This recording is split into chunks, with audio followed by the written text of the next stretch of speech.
Hi fellas, second attempt at this video. First attempt, I got maybe 10 seconds into and I'm just like, I've got to stop this. Yeah, I had to, if you don't mind my saying so, I had to pee like the proverbial racehorse. In a way, I'm kind of impressed though, because that's the first time I've ever had to go to the bathroom in the middle. It's like, one of the videos. I'm like, I've got 120, over 120 of these suckers up, so I'm like, Dang. Anyways, I'm sure you really need to hear about my bladder, right? You're welcome. So, before I go on with Blue and Artifact and Land and Urza Saga, I just want to mention a card that I slightly overlooked in the black. Carrion Beetles. It's a 1/1 for a single black, 2 colors on a black, and tap him to exile up to 3 cards from 1 graveyard. Well, 3 target cards.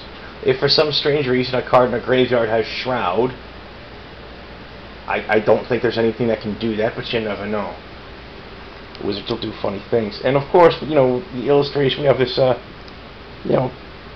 bunch of beetles crawling over what looks like a skull. Hard to tell of what. Might be humanoid, might not, don't know. Not a lot of detail, at least not in this image.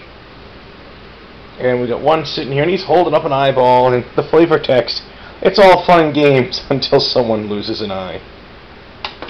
Yeah. Yeah. So anyway, Blue and Urza Saga, just a few things I wanted to mention here. We got Power Taint. It's a colorless and a blue. Enchantment. Yeah. Tell me that ain't wonky. During the upkeep, you enchanted Enchantment's controller. That player pays 2 colors, so loses 2 life. And it's got cycling.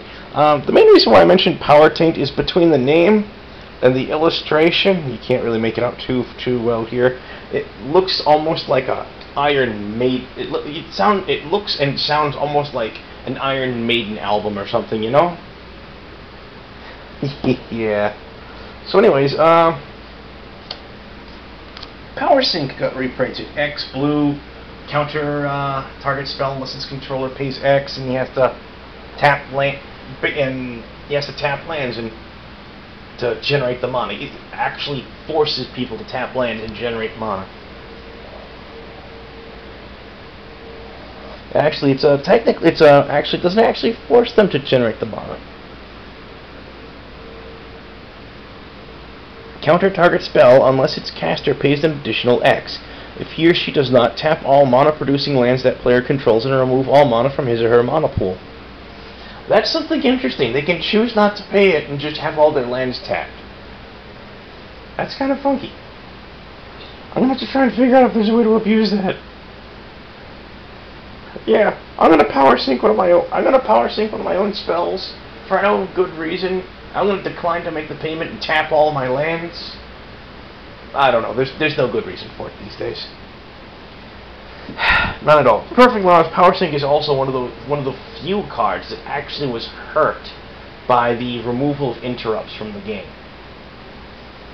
Because beforehand, you power sync something, and whether your opponent has the ability to pay it or not,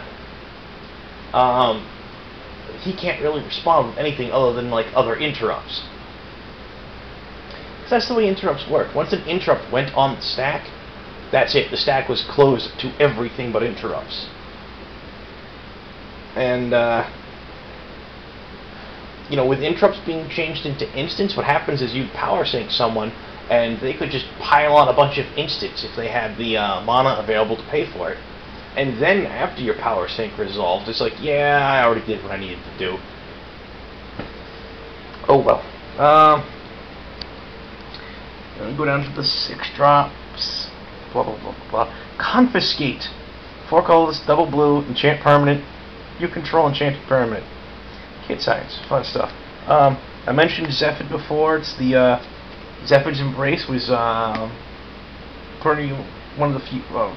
Was based on this card, Zephyd. Yeah. It's 4 colors and double blue for a 3/4 flying shroud. It's nice, fun stuff. Time Spiral. I think at one point in time I might have had 2. I'm not 100% certain, but as stands, I currently have 1. And it's not for trade, in case anyone wants to know. Not for trade, for sale. Time Spiral. It's a 4-colorless double blue. When it resolves, you remove it from the game. Each player shuffles his or her graveyard and hand into their library, and then draws 6 cards. Oh, and you get to untap up to 6 lands. Yeah. No, that wasn't the least bit freaking broken. That was one of the things the design team decided to put into blue, was the concept of the free spell. That is, if you had enough mana to cast it, you could play it and then untap the lands for it. This became horrifyingly abused with Palancron. I don't think I have any spare Palancrons. I'm pretty sure I only own 4, and they're all on a deck. You have the old Palancron, High Tide, and then from there you either Stroke of Genius or Brain Geyser. Make your opponent draw like their deck and then summon. Just kill them that way. It works. If you don't know Palancron, he's 7 mana, 5 in double blue for I believe he's a 4/5 flyer, and with the special ability of pump 2 colorless and 2 blue and 2 to return into your hand. High Tide from Fallen Empires is a blue instant for a single blue mana, and it says islands produce an additional blue when tapped for mana until end of turn. So you High Tide, you tap a bunch of land, you play the Palancron, odds are you've got mana left over, untap 7 lands, tap all those lands again for a crap ton more mana, tap those 7 lands, that's 14 mana right there.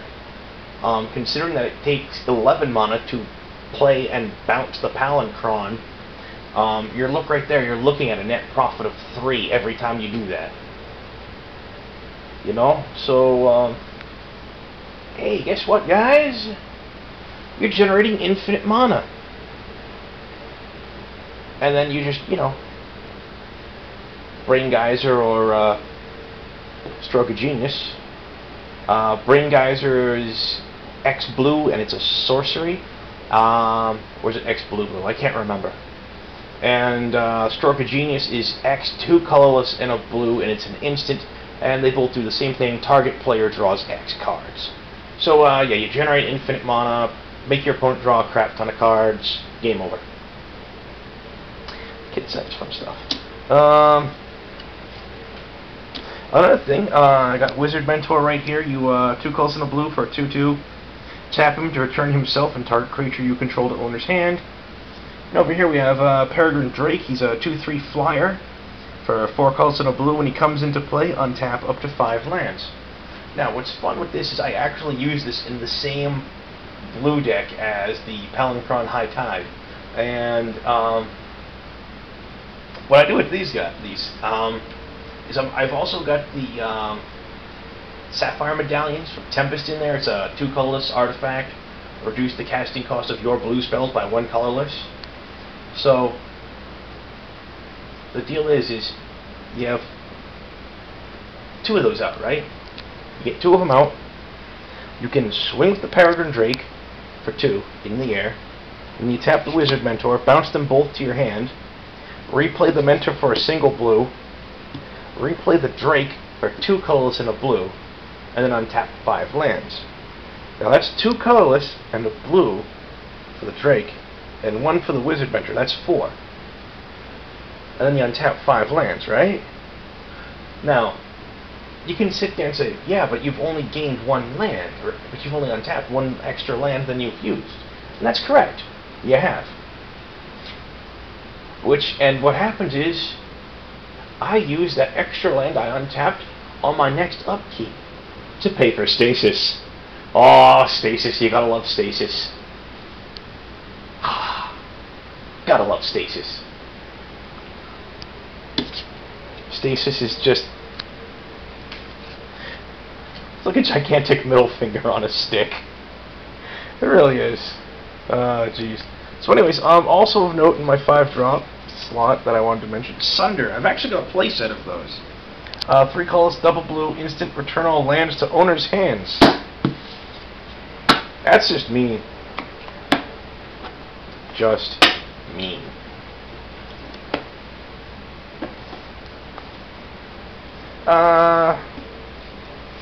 Hey, look, there's an extra Zephyr's Embrace, which I was just talking about a moment ago. Put that off to the side.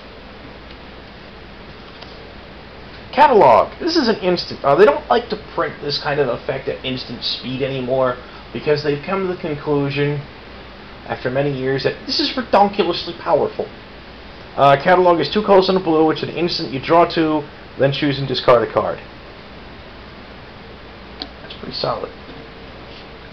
Rewind, the effectively free counter spell, 2 colors and double blue. Counter target spell on tap up to 4 land. I had one of those put aside. I had a extra power sleeve put aside to remind me to talk about it, but didn't end up being necessary. Here's something. This was a combo that was available in Draft. Gunner Crab. We've got a Hermetic Study, which is a colorless and a blue.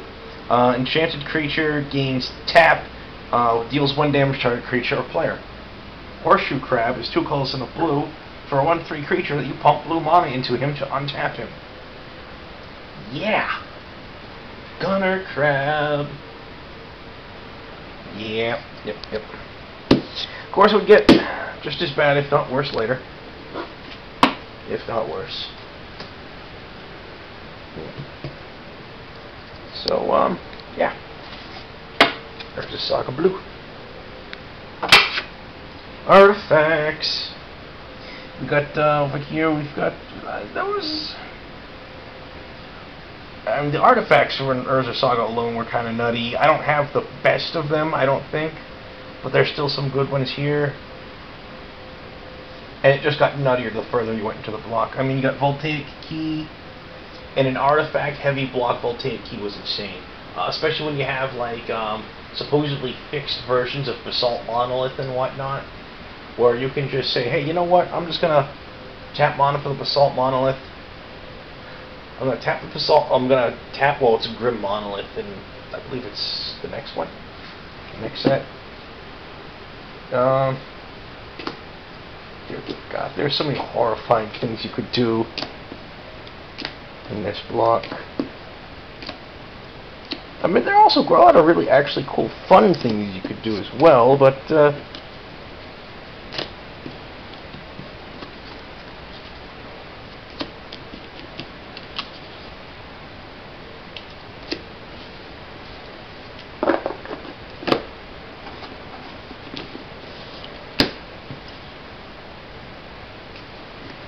okay. It's somewhere in there, damn it. I don't know. But yeah, you know, you tap the artifact for 3 mana, then you pay 1, and you tap the Voltaic Key to untap that artifact, and then tap it for 3 more. It's like, BAM! 5 mana, right there. Bam. No strings attached. Jeez. Thran Turbine was also kind of interesting. It was 1 colorless for an artifact that added 2 colorless mana to your mana pool during your upkeep. And that was mana that you could not spend to play spells. I don't think that was a terrifyingly popular card back in the day. It was a cycling enabler, and it also helped with the echo cost on some creatures. But, or even a couple of artifacts too. But overall, it just, I don't think it ever really saw usage. Partially because of mana burn. Because there'd be a lot of times when you have that on the board, you're taking 2 points of mana burn during your upkeep. You just sit there, it's like, great. But, hey, you know, mana burn's not part of the rules anymore, so hey. What else we got here? We got Temporal Aperture. It's a 2-drop artifact, 5 colors, tap, shuffle your library, then reveal top card. Until end of turn, you may play that card as though it were in your hand without paying its mana cost. Nasty stuff. We've also got the Copper Gnomes, 2 colorless for a 1/1. You pay 4 colorless and sacrifice it to take an artifact from your hand and put it into play. Yeah, tell me, that couldn't do mean stuff. Exactly. Here we have a lovely example of how Urza's block was supposed to be the artifact, the enchantment block. The crystal chimes. It's 3 colorless for an artifact. 3 colorless. Tap and sack it to return all enchantment cards from your graveyard to your hand. Yeah, Dragon Blood was a nice little card. 3 colorless for an artifact. 3 colorless. Tap. Put a +1/+1 counter on target creature. It's not bad. It's not great, but it's not bad. I keep meaning to, like, dig up some of the extra ones or the copies I have of it and throw them into my Red-Black Knight deck because it goes great with, I believe it's the Kulrath Knight, the 3/3 Flying Wither that says creatures with counters on them can't attack or block. Yeah. I'll put +1/+1 counters on your turds. I don't care. They can't attack or block now. Yeah. Worn Power Stone, 3 colorless artifact, comes to play tapped. You can tap it for 2 colorless. It's supposed to be a fixed version of Sol Ring. I don't think it saw much play, to be perfectly honest. You're paying 3 to get to the next turn. I mean, if it was 2 colorless and if it was 3 colorless and didn't come into play tapped, I think it would seem real play. If it was 2 colorless and came to play tapped, it probably still would have seen play.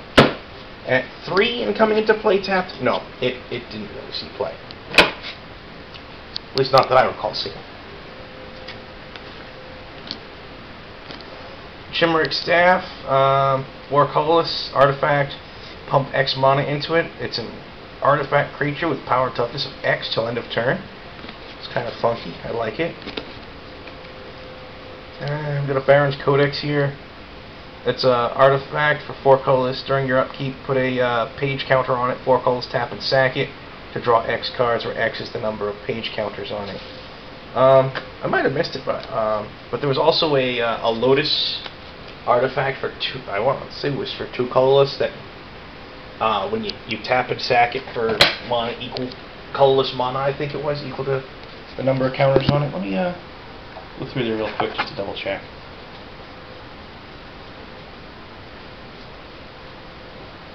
Yep, there it is, Lotus Blossom. Blah, blah, blah, blah, blah, blah, blah. X mana of 1 color. Ah, there it is. Okay, so you choose a color. There's the illustration. It's all sorts of sideways. Pick up the camera, doofus. Yeah. There we go. There you go. So yeah, it's also meant as an homage to Black Lotus. They tried so many times over the years to print a non-broken version of Black Lotus. I mean, there was Lion's Eye Diamond, which actually people ended up finding a way to break it anyway. I think that was in Storm decks it ended up getting broken. I'm not certain. I can't recall. I don't know. But I remember back when it was first printed, it was considered horrible. Because what happened was, as part of the tapping and sacrificing it for 3 mana of color of your choice, you also pitched your hand. Ugh. Yeah.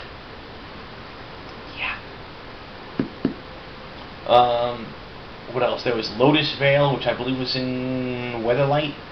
It was a land tapped for 3 mana of color of choice. As you choose 1 color and you tap it for 3 mana of that color. But when it came to play, you had to bounce 3 lands to your hand. I believe there was also a Gilded Lotus in Mirrodin, the original Mirrodin block somewhere. It was like 5 colorless for something that tapped for 3 of color of choice, which is all right. I mean, I would play an EDH. Signal Flute. It's a 5-drop artifact. X tap. Search your library for a creature with total casting cost no greater than X. Reveal. Put in hand. Shuffle. Karn. He's a 4/4 for 5. He's a legendary artifact creature.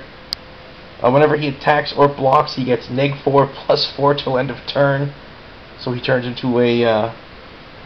I'm sorry, whenever he blocks or becomes blocked. Not whenever he attacks or blocks. Significant difference there. But anyway, yeah, if he blocks or becomes blocked, he turns into a 0/8. And you can pay 1 colorless to turn an artifact into an artifact creature with, well, non-creature artifact int, an artifact creature with power toughness each equal to converted mana cost. Blah blah blah. Oh, and Mishra's Healer. It's a 5-drop artifact. X, tap, tap X lands. It's nice, fun stuff. And a playset of Urza's Armor. It's a 6-drop artifact, and states whenever a source would deal damage to you, reduce it by 1. It's nice, fun stuff. Now, stack of lands over here. Those are all just like cycling lands. They come into play tapped. They cycle for 2 colors. There's 5 different ones. Nothing too terrifyingly exceptional. Of the legendary lands, I don't have a Teleria. Well, Tolarian Academy. I just don't have it. I don't recall ever having one. I might have at one point in time and just traded it away for like a bunch of stuff that I shouldn't have, but whatever. I honestly can't recall one way or another. But, and I can't remember what the black one was in this set either. There were 3 black legendary lands. 3 black, yeah. 5 legendary lands, 1 in each color. I can't remember what the black one is. Tolarian Academy was the one that was redonkulously broken. You tap it for an amount of blue mana equal to the number of artifacts you have in play. You have a number of artifacts you control. Academy was stupid good. Just stupid good. You have to build around it, but it's still stupid good. Shivan Gorge, you tap for a colorless, or 2 colors in a red, tap, and deals 1 damage to each of your opponents. It's okay. I mean, it's fun and limited. I don't think anyone really used it in Constructed. It's not a great constructed card. Sarah's Sanctum, one right here. I've got another one sitting in that stack someplace. Same thing with the Shivan Gorge, really. Legendary land, you tap it for white, equal to the number of enchantments you control. Kid science, fun stuff. If you have an enchantment heavy deck, it's okay. I believe there's a enchantment somewhere in Shadowmoor that makes all of your permanents into enchantments. So, yeah, that's kind of funky.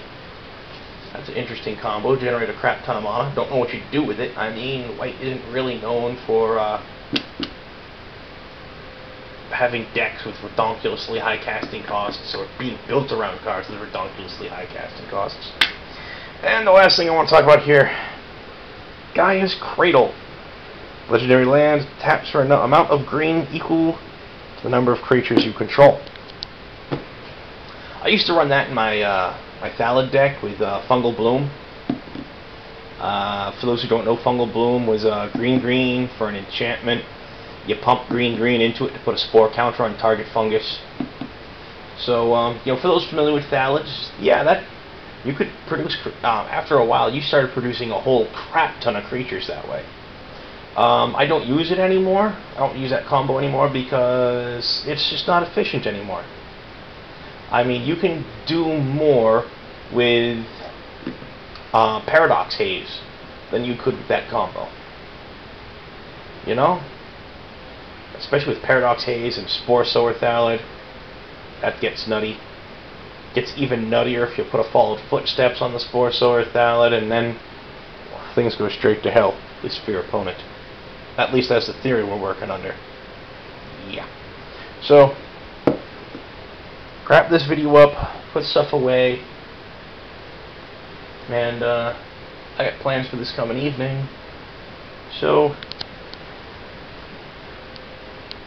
start loading this up onto YouTube, and I think I'll go to bed, wake up in the afternoon, set the link up on the Wizards message boards, etc., etc. Kid science, fun stuff. Finish the first part of Urza's block. Gonna be drafting tonight, and then Saturday there's the pre-release for M12. Yeah. So I'm thinking what's gonna happen is Saturday evening I'm just gonna come home and ramble about M12 and whatever I picked up and draft on this tonight. Yeah. Have a good one, fellas. Be good.